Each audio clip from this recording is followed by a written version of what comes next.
আল্লাহ নবী সাইয়্যিদুনা ইব্রাহিম আলাইহিস সালাম জুলুমের বিরুদ্ধে ছিলেন, ন্যায়ের পক্ষে ছিলেন। তাই নমরুদ তিনাকে আগুন তৈরি করে ওই আগুনে নিক্ষেপ করার জন্য একটা চরকি তৈরি করেছে।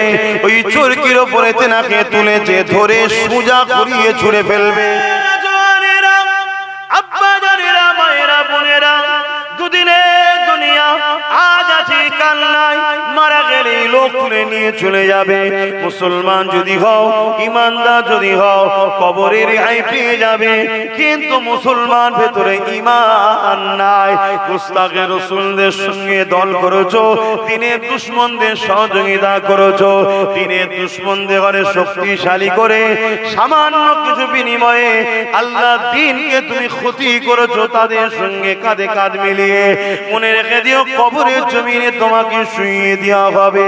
ওই কবরটাতে আল্লাহ নবী বললেন জাহান্নামের একটা গর্ত করে দেওয়া হবে, যেখানে 99টা সাপ দেওয়া হবে। এ যুবক, আজ বললে কাল দুদিন তোমাকে কবরে চলে যেতে হবে। তোমার টাকা পয়সা, ধন দৌলত, তোমার গাড়ি বাড়ি, ছেলে পুলে, স্বামী স্ত্রী সব তোমাকে ভুলে যাবে। ওই কবরের কথা স্মরণ করে রেখো, পাশাপাশি ময়দানে মাশরের কথা স্মরণ করে রেখো। যেদিন আল্লাহ পাক হযরত জিবরাইল আলাইহিস সালামকে বলবে, হে জিবরাইল, জাহান্নামকে নিয়ে এসে আমার আরশের পাশে বেঁধে দাও। জাহান্নামকে নিয়ে এসে আরশের পাশে বেঁধে দেওয়া হবে। জাহান্নামকে 70,000 জিঞ্জির দিয়ে বাঁধা হবে। যুবকরা মন দিয়ে শোনো, কেন দুনিয়া জালিম তোমাদেরকে গোলাম বানাতে চাইছে। তোমাদেরকে অর্থের লোভ দিয়ে, সামান্য ছোটখাটো ছাড় দিবার পদের লোভ দিয়ে, তোমাদেরকে নারী দিয়ে, তোমাদেরকে নেশা জাতীয় দ্রব্য দিয়ে, তোমাদেরকে আল্লাহ রাসূল থেকে সরাবার চেষ্টা করছে। কেননা তোমরা যতদিন আল্লাহ রাসূলের পক্ষে থাকবে, এই দুনিয়া জমিনে যত বড় পাওয়ার থাকো না কেন, ইসলামকে তারা কিছুই করতে পারবে না। আরো জোরে বলুন সুবহানাল্লাহ। সাইয়্যিদুনা ইব্রাহিম আলাইহিস সালাম জুলুমের বিরুদ্ধে ছিলেন, ন্যায়ের পক্ষে ছিলেন। তাই নমরুদ তিনাকে আগুন তৈরি করে ওই আগুনে নিক্ষেপ করার জন্য একটা চরকি তৈরি করেছে। ওই চরকির উপরে তিনাকে তুলেছে, ধরে সোজা করিয়ে ছুঁড়ে ফেলবে। কারণ আগুনটা এত বড় হয়েছে, একটা বিরাট গ্রামের মতো এলাকা নিয়ে আগুন। এই আগুনের তাপেতে কাছে কেউ যেতে পারছে না, তা ফেলবে কি করে? এই জন্য দূর থেকে ছুঁড়ে যাতে ফেলে দেওয়া যায়। এ যুবকেরা, এত গরম আগুন হয়েছিল, এত তাপ আগুন হয়েছিল, এত বিকট আগুন, বিরাট আগুন হয়েছিল। আগুনের ওপর দিয়ে কোনো পাখি উড়ে যেতে পারছিল না, তাদের ডানা ঝলসে গিয়ে তারা পড়ে যেত। এইরকম একটা ভয়ানক পরিস্থিতিতে হযরত ইব্রাহিম আলাইহিস সালাম কে যখন চরকিতে তুলে দিয়েছে, এবারে খুঁড়িয়ে ফেলে দেওয়া হবে, ঠিক এমন সময় নমরুদ আবার এসে বলতে লেগেছে, ইব্রাহিম, শেষবার তোমাকে বলছি, তুমি আমার বিরোধী করো না, আমার পক্ষে চলে আসো। তোমার কোন এলাকা লাগবে বলো, ওই এলাকা তোমায় দিয়ে দিচ্ছি, নিয়ে নাও। শুনছেন? তাহলে আমাদের আব্বা ইব্রাহিম সাল্লামকে তৎকালীন জালিম নেতারা লোভ দিয়েছে না দেয়? আজকে যারা নমরুদের অনুসারী আছে, তারা ইব্রাহিম নবীর বাচ্চাদেরকে লোভ দেবে না দেবে? কিন্তু যে লোভে বিক্রি হয়ে যাবে, সে কি আর বাপের পক্ষে থাকলো?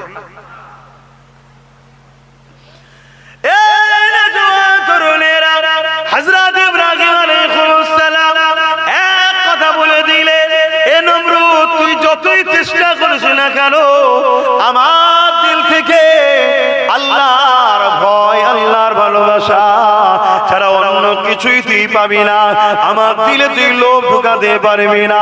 কেননা দুনিয়া দুদিনের, আজ আছি কাল নাই, আজ আছি কাল চলে যাব। এ দুনিয়া সাম্রাজ্য রয়ে যাবে, দুনিয়া সবকিছু রয়ে যাবে, গাড়ি বাড়ি, সন্তান, পরিবার সব রয়ে যাবে। এই নমরুদ, তুই যতই চেষ্টা না করিস, আমি ইব্রাহিমকে কখনো তুই তোর তাবেদারি করতে পারবি না, তোর পক্ষে নিয়ে যেতে পারবি না। তবে ইব্রাহিম তোকে দাওয়াত দেয়, শুনে রেখে দে, তোকে আল্লাহ রাজত্ব দিয়েছে, তুই সেই মহান স্রষ্টাকে মেনে নে। তিনি জুলুমের বিরুদ্ধে তুই জুলুম করিস না, তিনি ইনসাফের ইনসাফের পক্ষে তুই ইনসাফ কর, তিনি মানবতার পক্ষে তুই মানবতা কর দেখা। তিনি গরিবদেরকে ভালোবাসে, তুইও গরিবদেরকে ভালোবাস, তুই মানুষের অধিকার দে, শান্তি প্রতিষ্ঠিত কর।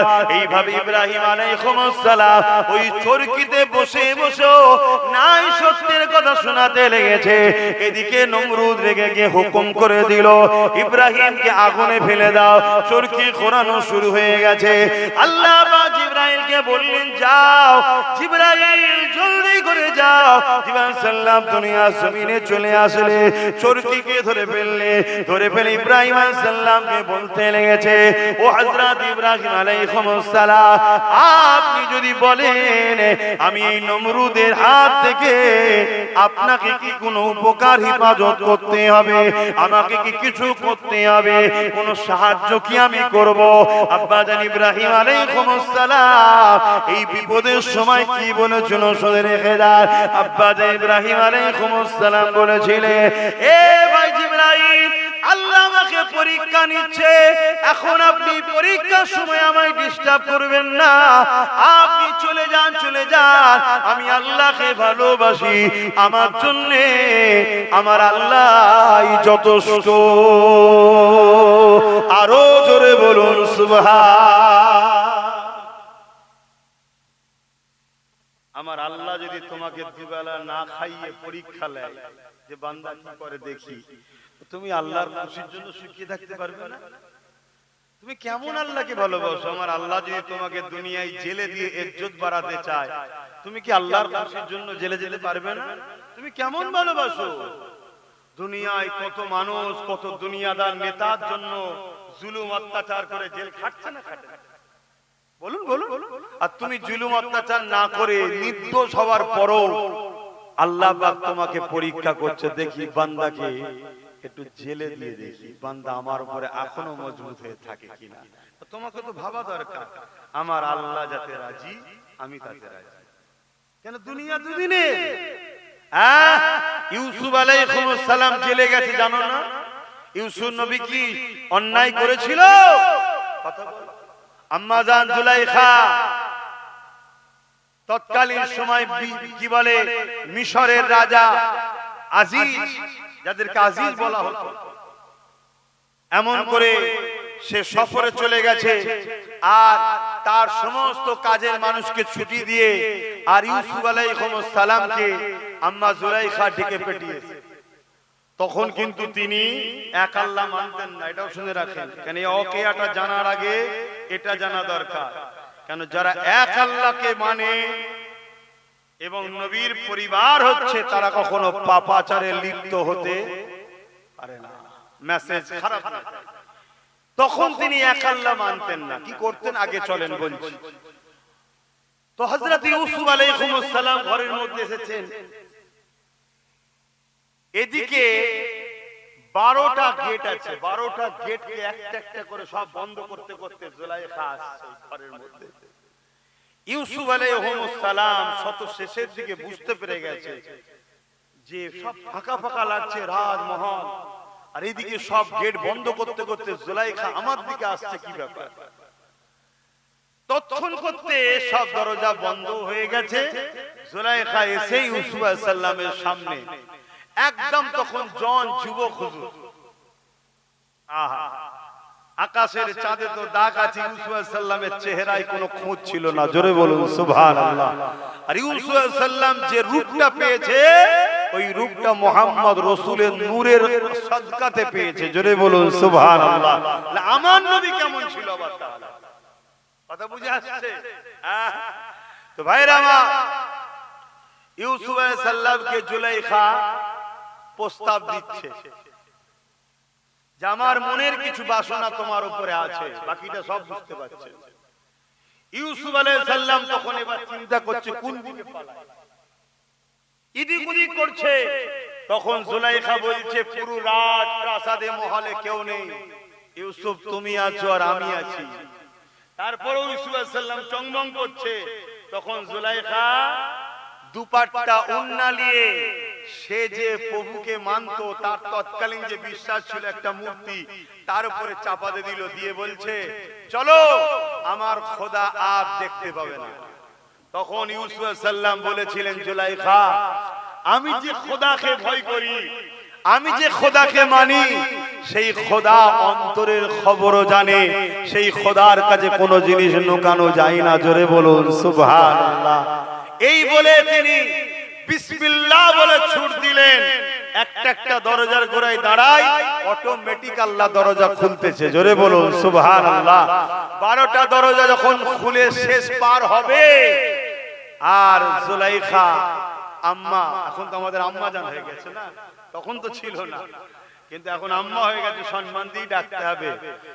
হযরতে আম্মা জান জুলাইখা ইউসুফ আলাইহিস সালামের জামার পিছনটা ধরে ফেলেছে, আর ইউসুফ আলাইহিস সালাম টান দিয়েছে, বেরিয়ে চলে গেছে, কিন্তু জামাটা ছিঁড়ে ইউসুফ জুলাইখা আম্মার হাতে রয়ে গেছে। চারিদিকে খবর হয়ে গেছে, বাদশা বিচার করতে বসেছে। বাদশার দরবারে অনেক মন্ত্রী তন্ত্রী থাকে না, বুদ্ধি দিবার লোক, তো বুদ্ধি দিচ্ছে, যদি ইউসুফের জামা সামনের দিক ছিঁড়া হয় তাহলে দোষী ইউসুফ, আর যদি পিঠের দিকে ছিঁড়া হয় তাহলে জুলাইখা দোষী। জামা নিয়ে দেখা যাচ্ছে পিছন দিকে ছিঁড়া। বলুন সুবহানাল্লাহ। কিন্তু বাদশার তো নাক কাটা যাবে, কে নাক কাটে যাবে, তাই ইচ্ছা করে ইউসুফ আলাইহিস সালামকে জেলে দিল। কথা বুঝা আসছে? দোষ করে গেল না নির্দোষ? তুমি যদি নির্দোষ হওয়ার পরও জেলে যাও, তোমার তো মনে রাখা দরকার, আল্লাহ আমার দ্বারা ইউসুফ নবীর সুন্নতের পালনটা করিয়ে নিল। জোরে বলুন সুবহানাল্লাহ। এতে মন খারাপ করার কিছু নেই তো। শুনছেন হ্যাঁ, কি কত নিয়োগ নির্দোষ জেলে যাচ্ছে না, যায়নি? হ্যাঁ, যেমন আমার ভাই নওশাদ ওয়াকাব আন্দোলন করতে গিয়ে জেলে গেল না, গেল না? এই রাজ্য সরকার জেলে দিয়েছিল। তার আগে 42 দিন জেলে ছিল না, ছিল না? কোর্ট থেকে কি প্রমাণ হলো? নির্দোষ, কোনো কিছু করেনি। ঠিক না বেঠি? হ্যাঁ। আবার এমনও চোর আছে এই সমাজে, কেউ কয়লা চুরি করেছে, কেউ গরু চুরি করেছে, কেউ আবার রেশনের চাল চুরি করেছে। এরকম আছে না? না। কিন্তু পয়সার জোরে, সেটিং এর জোরে বেরিয়ে চলে আসছে। কিন্তু মনে রাখবে, দুটো জেলে যাওয়া কি এক না আলাদা? আজকে দেখছি তো, আমি দেখছি তো আমার ভাইয়ের সাথে যারা আছে সব ছেলেগুলো জেলে যেচ্ছে, বেরোচ্ছে, এত খুশিতে বেরোচ্ছে, মনে হচ্ছে কালকে আবার গেলেও মনে ভালো হয়। ফুলে ফুলে মালা দিয়ে, হাত দিয়ে সবাই হই হই করছে। হ্যাঁ, ঠিক তো নাকি? হ্যাঁ। কেউ আমার ভাইয়ের সাথীদেরকে বেরোবার পরে কেউ বলেছে চোর? এক কথা বলেন? হ্যাঁ বলেন। এখন নতুন করে একটা কি স্লোগান হচ্ছে বিরক্ত করার জন্য, ঝগড়া করে। দেখছেন আপনারা সোশ্যাল মিডিয়া, দেখেন তো নাকি? যাতে বিরক্ত হয়ে রেগে গিয়ে ঝগড়া করে। আরে ও ঝগড়া করার ছেলে নয়, এ কি পেয়ে গেছিস নাকি? ভাইপোর মতো, ভাইপোর মতো পেয়ে গেছিস নাকি? ভাইপোকে কোন এক জায়গায় কি বলেছিল জানো? আর নেবেই সব ছুটছে বাহিনী নিয়ে, বুকা খুঁজে গেলে। তোর তো গুরুত্ব না দিয়ে বেরিয়ে যাওয়া দরকার ছিল, কমসে কম হাইলাইটটা কম হতো। আর বেরিয়ে গিয়ে যখন একটু র্যালি ট্যালি দিয়ে দিলি, রেলা টেলা দিয়ে দিলি, ওইটা আরো হাইলাইট হয়ে গেল। কথা বুঝে আসছে না? না। অতএব সাইডে ও আবার 400 টাকা না কি বলছে, ও মা গেঞ্জি বিক্রি করছে। কি বিক্রি করলি বল? ক টাকা লাভ হলো বলবি তো? আমরাও তো ভাগ লবো রে বাবা। তুই একা ইনকাম করবি হবে নাকি? এক জায়গায় বসে আছি, লাভ করবে তুমি একা, হয় ভাগ যোগ করে নিতে হবে। হ্যাঁ, কি করবে? কাজ কারবারও তো করতে হবে, এমনি তো রুজি রোজগারের অবস্থা খুব খারাপ। মনে রাখবেন, যতক্ষণ পর্যন্ত না মোদি দেশের মাথা থেকে যাচ্ছে, ততদিন এ দেশের আর উন্নতি হবে। কথা বুঝে আসছে?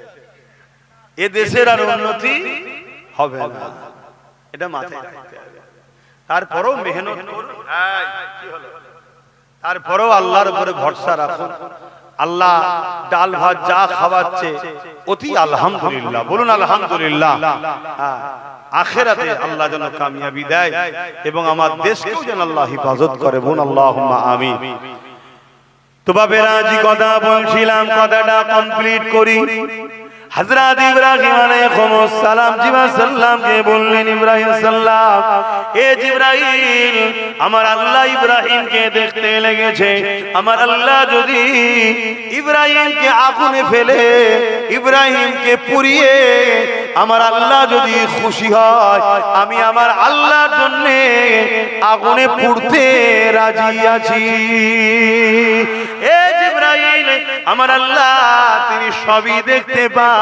আমার আল্লাহ সাইয়্যুন কাদির, তিনি আগুনের মধ্যে ইব্রাহিমকে যদি বাঁচাতে চান, ওই আগুনের মধ্যে আল্লাহ বাঁচাতে পারে।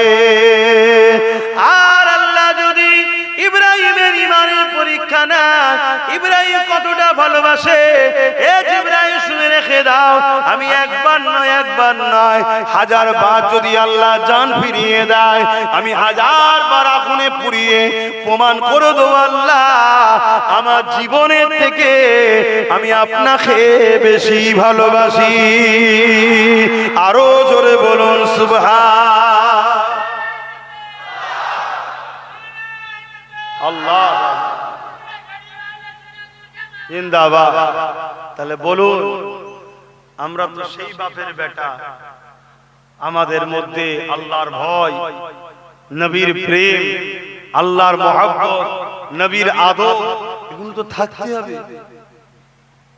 দুদিনে দুনিয়ায় লোভ লালসায় পড়ে আজকের এজিদের সঙ্গে তো দল করলে হবে না। এজিদ বোঝেন তো নাকি? এজিদ কাকে বলা হয়? একটা ব্যক্তির নাম ঠিকই, কিন্তু সমাজের মুখে এজিদ বলতে কি বুঝায়? জালিম, অত্যাচারী, খুনি, বদমাইশ, চরিত্রহীন, লুটেরা, প্রজাদের উপর অত্যাচারকারী একটা শাসক, যাকে এজিদ বলা হয়। কথা মাথায় ঢুকছে? তাহলে আজকেও যদি কেউ এরকম বদমাইশ, অত্যাচারী, লুটেরা, জালিম থাকে, তার সঙ্গে সাথ দিয়া নিজেদের ঘরে হোসাইনি দাবি করলে এর চেয়ে বড় ধোঁকার কি হতে পারে? সেদিনও তো ইমামে হোসাইন পাককে এজিদ বলেছিল, হোসাইন, মক্কা মদিনা আপনি নিয়ে এলেন, শুনছেন তো নাকি? মক্কা মদিনা আপনি নিয়ে এলেন, আপনি মক্কা মদিনা চালান, আমার বিরোধী করেন না, আপনি আমাকে অ্যাকসেপ্ট করেন। আপনি যদি আমাকে মেনে নেন, আপনার ভালোবাসার মানুষগুলো আমাকে মেনে নেবে। আপনি মক্কা মদিনা চালান, আমি কিচ্ছু বলবো না, আপনি আপনার মতো করে চালাবেন, কিন্তু বাকি জায়গায় রাজত্ব আমাকে করতে দেন। হযরতে ইমামে হোসাইন পাক কি বলেছিলেন? যে আমি রাজত্বের লোভে তোমার বিরোধী করছি না। তুমি যদি সভ্য, ভদ্র, নম্র হতে, তুমি যদি ইনসাফ পরায়ণ হতে, ন্যায় পরায়ণ হতে, তাহলে আমি তোমার বিরোধী করতাম না। তুমি জালিম, তুমি অত্যাচারী, তুমি নবী মুহাম্মদ সাল্লাল্লাহু আলাইহি ওয়াসাল্লামের দ্বীনের বিরোধী, তাই তোমার সঙ্গে আমি হোসাইন কখনো হাত মিলাতে, জোরে বলে, পারি না। তা আজকেও যদি নবীর দ্বীনের কেউ বিরোধী থাকে, তার সাথে কখনো আমরা হোসাইনিরা হাত মিলাতে পারবো? আজকেও আব্বাস সিদ্দিকী যে বিরোধী করছে, এই বিরোধীতে আব্বাস সিদ্দিকী কোন গদি নেবে, আব্বাস সিদ্দিকী কোন পদে বসবে, আব্বাস সিদ্দিকী কোন নেতা হবে, এ স্বপ্ন আমার নাই। ও আম্মা বিনিআমাতি রাব্বিকা ফাহাদ্দিস, আমার কাছে আমি মনে করি ফুটপাতে পড়ে থাকা নবীর প্রেমিক যদি হয়, অথচ সে গরীব, ফুটপাতে পড়ে আছে কিন্তু নবীর প্রেমিক, ওর সাথে যদি আমেরিকার প্রেসিডেন্টকে কম্পেয়ার করা হয়, আমি মনে করি এই ফুটপাতে পড়ে থাকা গরীব নবীর আশিকটার দাম অনেক বেশি। জোরে বলুন সুবহানাল্লাহ। শুনছেন? এটা আমার আকীদা, এটা আমার বিশ্বাস, এটা আমার মেন্টালিটি, এই সেটিংটাই আমার মধ্যে আছে। কেন দুনিয়া দুদিনে আমেরিকাতে কত রাজা এসেছে, কত মহারাজা চলে গেছে, আর সব গিয়ে জাহান্নামে ভিড় করছে, কিন্তু ফুটপাতে পড়ে থাকা ওই নবীর আশিকটাও যাবে জান্নাতে গিয়ে ভিড় করবে। জোরে বলুন সুবহানাল্লাহ। কথা কিছু বুঝছেন? তা আমার সঙ্গে যদি আপনাদের মতের মিল খায়, তাহলে আমার কথা আপনাদের ভালো লাগবে, আর যদি আপনার সঙ্গে আমার মতের মিল না খায়, তাহলে আমার কথা আপনার ভালো লাগবে না। আপনার ভালো লাগবে দুর্বল সব ছাড়ো তো, 10 তলা বাড়ি হলে ভালো হয়। ও তাতে লোকে ঝাড়া হোক, এতিমের মারা হোক, ভাই বোনের হক মেরে লিয়া হোক, যা হয় হোক, তাতে মসজিদ বিক্রি করতেই করে দে, মাদ্রাসা বিক্রি হতে করতে দে, যা খুশি করে দিকে যা। তাহলে আমার সঙ্গে আপনার মতের কিন্তু মিল খাবে না। আমি কি বলছি বুঝছেন? তাহলে আপনি আমার বিরুদ্ধেই বলবেন, এটা স্বাভাবিক। কেন? আপনি আখিরাতের বিশ্বাসী নয়, আপনি কবরের বিশ্বাসী নয়, আপনি জান্নাত জাহান্নাম আছে বিশ্বাস করেন না। আর আপনি যদি বিশ্বাস করেন তাহলে আপনার সঙ্গে আমার মতের মিল খাবে।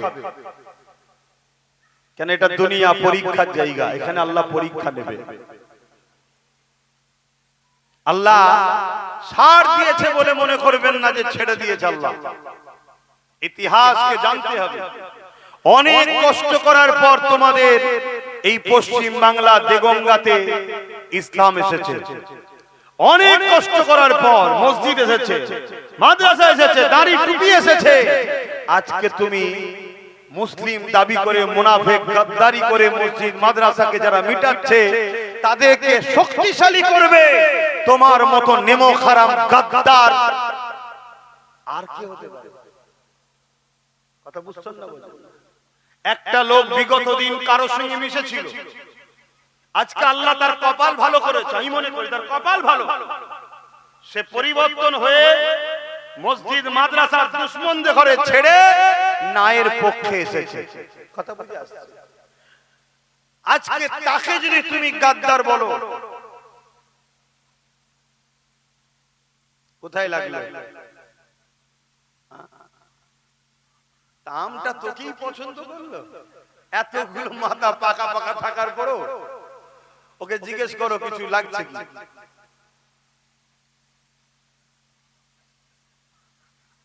মাথায় এসেই পড়েছে। শুনছেন? আজকে কেউ তোমার জুলুমের সাম্রাজ্য ছেড়ে দিয়ে নবী বংশের আওলাদের হাত ধরে ন্যায় সত্য দেশ ও দেশবাসীর সেবা করার জন্য অন্য একটা প্ল্যাটফর্মে এসেছে। তুমি তাকে বলছো গাদ্দার। তুই নিজেকে প্রশ্ন কর, তুই কত বড় গাদ্দার? তোর হাত যে দিয়েছে সেই আল্লাহর বিরুদ্ধে তুই হাতকে ব্যবহার করছিস। তোর চোখ যে আল্লাহ দিয়েছে সেই চোখটা সেই আল্লাহর বিরুদ্ধে ব্যবহার করছিস। তোর পা দিয়েছে যে আল্লাহ, সেই আল্লাহর বিরুদ্ধে তুই পা দিয়ে চলছিস। তোকে যে আল্লাহ অর্থ দিয়েছে ওই অর্থটা আল্লাহর দ্বীনের দুশমন যারা তাদেরকে 10 কোটি 15 কোটি টাকা দিয়ে তুই টিকিট নিচ্ছিস। তুই পাবি তো 5 বছরে 70 লাখ রে, 15 কোটিতে টিকিট নিচ্ছিস। তার মানে কি মজা আছে?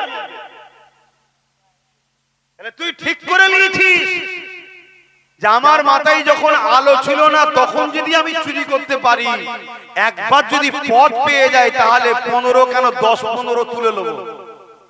কথা বুঝছেন না? বুঝুন না? তাহলে সমাজে এরকম জুলুম হবে।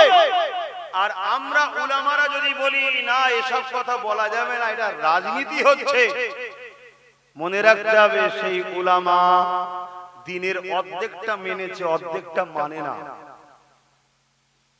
কেননা জুলুমকে মিটাবার নাম ইসলাম, ন্যায়কে প্রতিষ্ঠিত করার নাম ইসলাম। নিশ্চয়ই আপনারা ইশারা দিলে বুঝতে পারবেন কোন একজন এই পর্যন্ত আমার ভাইকে বিরোধী করতে গিয়ে 50 কোটি টাকা খরচ করে ফেলেছে শুনছি। কি করে আমার ভাই গাড়ানো যায়? তো ও কি ইনকামটা করবে তাহলে ভাবতে পারছেন? কি ব্যবসা তাহলে চলছে শুনছেন?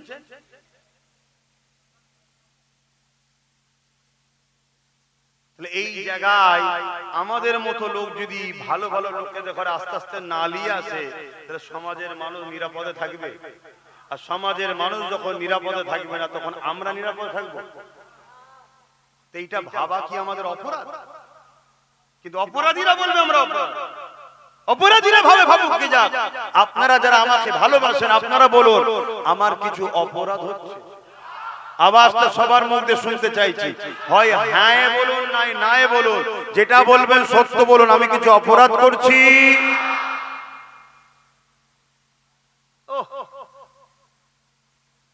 আল্লাহ নবী দিনের জন্য এমনও দিন গেছে, আল্লাহ নবী পেটে পাথর পর্যন্ত বেঁধে কাটিয়েছে। আল্লাহ নবী এই দিনের জন্য এমনও দিন গেছে, আল্লাহ নবী সিজদায় পড়েছে। মক্কা জালিমরা আমার নবী পাকের পিঠের উপরে 75 বার ভুঁড়ি পর্যন্ত চাপিয়ে দিয়েছে। নবী আমার সিজদা থেকে মাথা তুলতে পারে না, এত কষ্ট করেছে। আল্লাহ নবী জিন্দেগিতে এই দিনের জন্য এত কষ্ট করেছে। আল্লাহ নবী যখন তায়েফের জমিনে গেছে, তায়েফে মানুষেরা আমার নবী পাকের উপরে জুলুম অত্যাচার করেছে। আল্লাহ নবীকে পাথর নিক্ষেপ করেছে, ওই পাথর লেগে আমার নবী পাকের শরীর থেকে রক্ত ঝরে ঝরে পড়েছে। এ উম্মতে মুহাম্মাদি, তোমার পরনায় প্যান্ট শার্ট গেঞ্জি রয়েছে, মুখে দাড়ি রাখোনি, তুমি গুনাহগার পাপ কাজ করছো, কিন্তু কাল তুমি পরিবর্তন হবার রাস্তা খোলা আছে। যদি তোমার অন্তরে নবীর প্রেম থাকে, কাল তোমার পরিবর্তনের চান্স রয়েছে। আর যদি নবীর প্রেম না থাকে, তোমার পরিবর্তনের কোনো চান্স নাই। এই যুবকেরা শুনে রেখে দাও, আল্লাহ নবী কত কষ্ট করেছে এই দিনের জন্য। আল্লাহ নবী নূর নবী দয়ার নবী তায়েফের জমিনে রক্তাক্ত হয়ে অজ্ঞান হয়ে পড়ে গেলে এই দিনের জন্য।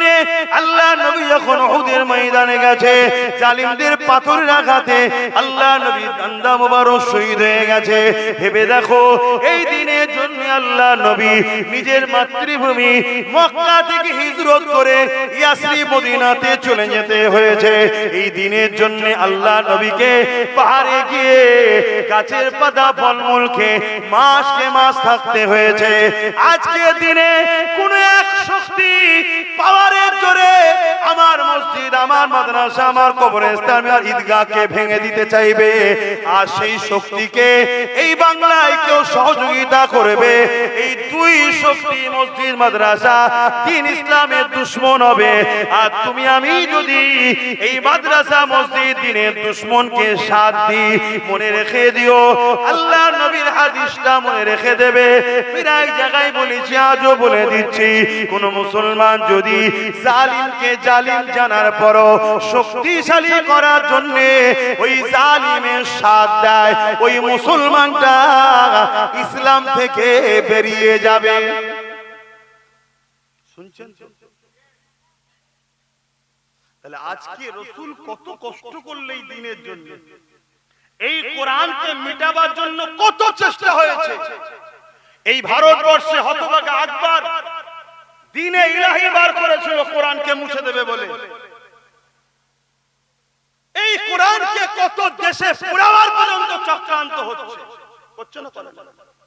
আজকে সেই কোরআনকে আমার বাংলার কেউ বলবে কোরআনের মধ্যে সূরা তাওবার 5 নম্বর আয়াতে হিংসা ছড়াচ্ছে, আর তার বিরুদ্ধে আমি তুমি কেস করব, আর রাজ্য সরকার তাকে অ্যারেস্ট করবে না। উপরন্তু এসআইয়ের জন্য কেউ বললে, আন্দোলন করলে তাকে অ্যারেস্ট করে নেবে। তাহলে কি বুঝছেন, এই রাজ্য সরকার আমাদের পক্ষে আছে মনে হয়? আরেকটু এগিয়ে চলেন,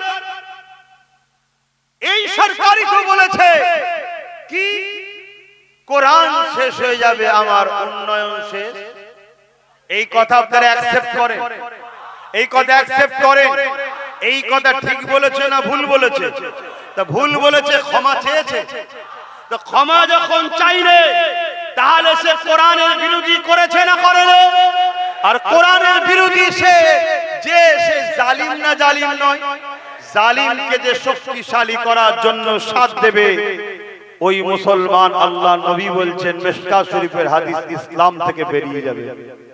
তাহলে আমি আমার মা বাবা ভাই বোনেদেরকে শিখাবো না যে খবরদার বাপ ভাইয়েরা, মা বোনেরা, বিজেপি যেমন জালিম মসজিদ মাদ্রাসা কবরস্থান ঈদগাহ ভাঙছে, পুরো দেশকে বিক্রি করে দিচ্ছে, দেশের জিডিপি ধ্বংস করে দিয়েছে, জিনিসপত্র দাম আকাশ ছোঁয়া হয়ে গেছে, কন্টিনিউ নারীরা রেপ হচ্ছে।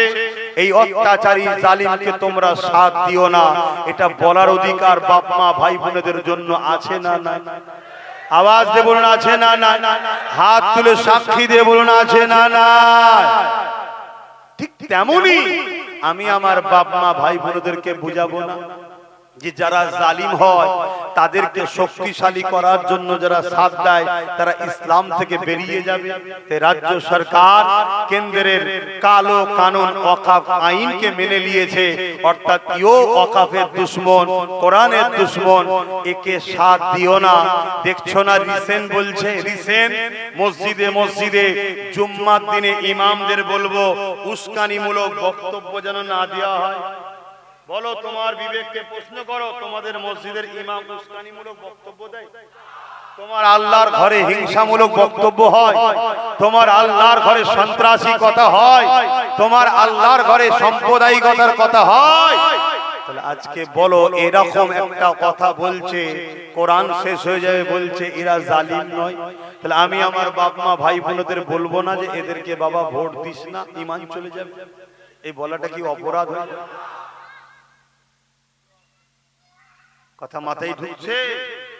কিন্তু এতে কিছু মুসলমানদের অসুবিধা হচ্ছে দেখছি, এতে কিছু মুসলমানদের কিছু অসুবিধা হচ্ছে। ভাই তোমার অসুবিধা হলো কেন ভাই? বলছে না আপনি আমার নেতা নেত্রীর বিরুদ্ধে বললেন তাই। ও তাই নাকি? খুব ঠান্ডা মাথায় বুঝুন তো, আপনার নেতা নেত্রীর বিরুদ্ধে আব্বাস সিদ্দিকী বলেছে আপনার কষ্ট হচ্ছে, আর আপনার নেতা নেত্রী রাজনীতি ছেড়ে দিয়ে আমার ধর্মে আঘাত দিচ্ছে, এটা আমার কষ্ট হওয়ার দরকার আছে না? না, আমি তো আগে বলিনি, আগে তো তোমার নেতা নেত্রী আমার ধর্মে আঘাত দিয়েছে। এই রাজনীতির নেতাদের কাজ কি? ধর্মে আঘাত দেওয়া, ধর্ম বলে মাতামাতি করা? তাদের কাজ দেশ কিভাবে চলবে, দেশের মানুষ কিভাবে নিরাপদ থাকবে, দেশের মানুষের শিক্ষা, স্বাস্থ্য, কর্মসংস্থান, বাসস্থান, বিদেশি শক্তি থেকে দেশ কি করে হেফাজত থাকবে, রাজ্যের মানুষের রুজি রুটি, কাজ কারবার, পড়াশোনা কি করে হবে, এই নিয়ে তো ভাবা দরকার নাকি? এটাকে রাজনীতি বলো তো নাকি? এটা হ্যাঁ কি না বলো? তা ছেড়ে দিয়ে এরা মসজিদ ভাঙার চেষ্টা করছে, মাদ্রাসা ভাঙার চেষ্টা করছে, নিউ টাউনে আমার জায়গায় আমার পয়সায় আমি মসজিদ করব, করতে দিচ্ছে না। উপরন্তু 1100 কোটি টাকা দিয়ে তুমি ধর্মস্থান তৈরি করছো, এটা কি তোমার কাজ? তারপরেও চলো, তোমার পছন্দ করছো, আমি বাধা দিতে যাচ্ছি না, কিছু বলতেও যাচ্ছি না, কিন্তু আমারটার বেলায় তুমি বাধা দিলে কেন? এই কথা আমার মাথায় ঢুকছে। তাহলে আমি আপনি সিল দেবো, নুরা দেবো, আর ওই সিল দিয়ে নুরা দিয়ে আমার ইসলাম ভাঙবে, আমার মসজিদ ভাঙবে।